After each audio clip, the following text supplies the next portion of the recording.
एक पागल सुबह सुबह भाग रहा था, दूसरा पागल उसके पीछे भाग रहा था। दोनों रुके, दोनों ने कहा भाई अपन तो भाग रहे हैं, लेकिन ये बताओ सारी दुनिया ही भाग रही है, पर अपन तो एक दिशा में भाग रहे, पर ये देखो ये चारों तरफ भाग रहे हैं लोग, कोई पूरब में, कोई पश्चिम में, कोई उत्तर में, कोई दक्षिण में। अच्छा, बड़े बड़े नहीं भाग रहे, बच्चे भी भाग रहे हैं, जवान भी भाग रहे हैं, बूढ़े भी भाग रहे हैं, सब भाग रहे हैं। अच्छा, कोई लेटे लेटे भाग रहे हैं नींद में। तो दूसरे पागल ने कहा अरे पागल, सब एक तरफ ही भागेंगे तो ये धरती ना झुक जाएगी, इसलिए चारों तरफ इसलिए भागते हैं कि बैलेंस बना रहे। तो वो पागल भले पागलपन में कह रहा है, लेकिन आप हम सब किस लिए भाग रहे हैं कि जिंदगी की गाड़ी बैलेंस में आ जाए, पर आने वाली है नहीं। संसार की गाड़ी को बैलेंस में लाना मतलब तराजू में मेंढक को तोलना है। जयराम जी की तोल सकते हो? तराजू में मेंढक को तोल सकते हो? बोलो, नहीं तोल सकते। ऐसी मन भी मेंढक की तरह उछलते रहता है, भागते रहता है, कभी इधर कभी उधर। घर में रहते तो आश्रम की याद आती है, चलो आश्रम में जाना चाहिए, और आश्रम में आए तो थोड़ी देर लेट हो गए तो घर की याद आने लगती है, भले छुट्टी का दिन है। यही मन है, यही संसार है, यही अधूरापन है। तो न सत्तावान सुखी है, न रूपवान सुखी है, न धनवान सुखी है, न गरीब सुखी है, न मध्यम वर्गीय सुखी है। सुखी कौन है? बोले सुखी सुखी हम सब कहें, सुख मैं जानत नाही, सुख जो जाने सुख स्वरूप है, जो पावे आत्म अमर वही सुख पा सकता है। तो वो पूर्ण है, वो है आनंद। इसलिए संसार है दुनिया, इसको बोलते हैं दुनिया। तो दुनिया के पहले अब अगर हम बोलना शुरू करेंगे तो दुनिया के बाद तिकुनिया आएगा, नहीं आएगा? और तिकुनिया के बाद चुकुनिया। ऐसे ही दुनिया है तो पहले एक से शुरू होगा ना, तो दुनिया से पहले क्या आएगा? इकुनिया। क्या आएगा?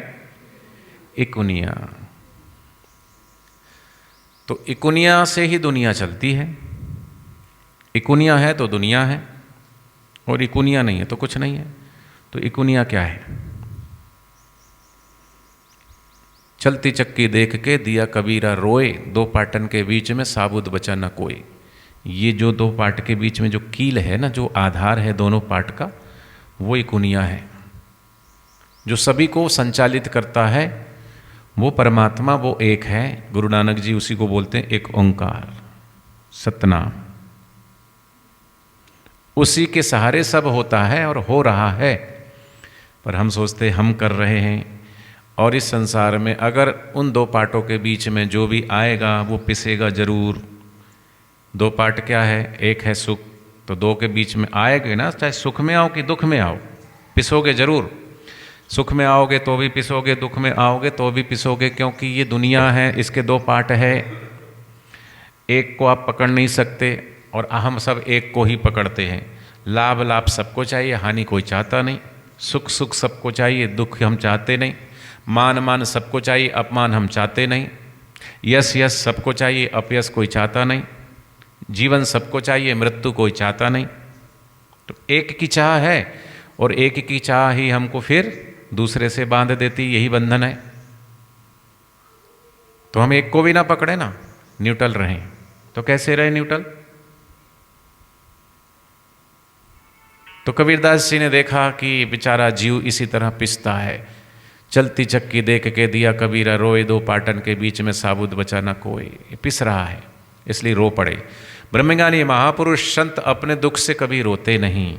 वो तो कहते हैं अपने दुख में रोने वाले मुस्कुराना सीख ले, हैं? दूसरों के दुख दर्द में आंसू बहाना सीख ले।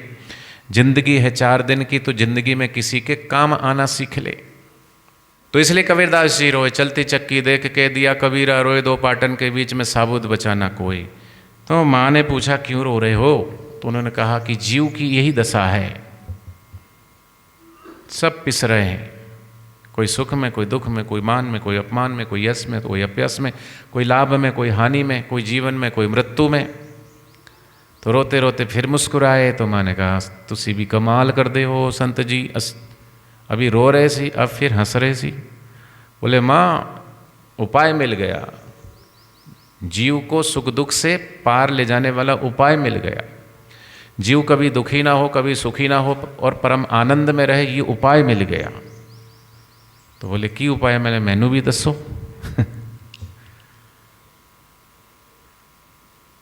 तो बोले हुण दस, अभी दसते हैं, अभी बताते हैं।